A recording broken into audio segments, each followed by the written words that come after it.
All right, this is just I'm just going to do a podcast pilot episode. My podcast is strictly going to be, I do make NFL picks and whatnot, but essentially my podcast is going to be about what it's like to work on oil rigs in this. All right, man, this is my podcast. This is my pilot episode number one. And the podcast is essentially, we're just going to talk about what it's like to work on an oil rig. I'm going to gauge some interest. What kind of questions would people have about what a modern day oil rig worker does? Where does he sleep at?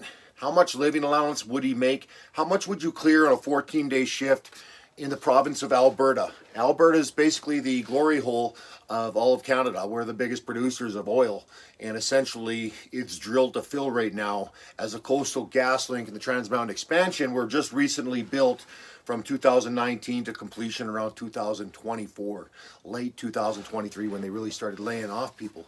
So when they say drill to fill, it means drill to fill the pipelines, and that means massive amounts of oil rigs. Right now in Alberta, if you look on riggertalk.com, I follow this app that gives you LSD, land surface locations of all drill rigs in Canada that are active, whether they're on the move, whether they're drilling, or whether they're getting racked. So when they say getting racked, when a drill rig's getting racked, it means getting shut down for some time, and that's an uncertain amount of time, depends on what the client's ordering. So if it's getting racked, say it's drilling up by Gift Lake, then maybe it's going to get racked over most likely in Slave Lake. That's where I spent a lot of time the past couple of years.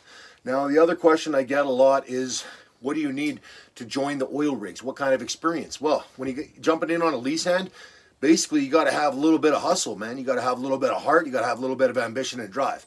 And essentially you need a one-day ticket called hydrogen sulfide H2S Alive, and that's a one-day course basically on wearing a respirator and a SCBA, Scott pack, that type of thing, supplied air. The other thing is that a lot of companies now require you to have first aid. A big portion, believe it or not, with first aid in Canada now has a huge component to it with fentanyl. A lot of people, and I know several guys who have died over the past, I don't know, I'd say 10 years on pipeline jobs, on service rigs, and what I've been doing the past 5 years mainly is drill rigs.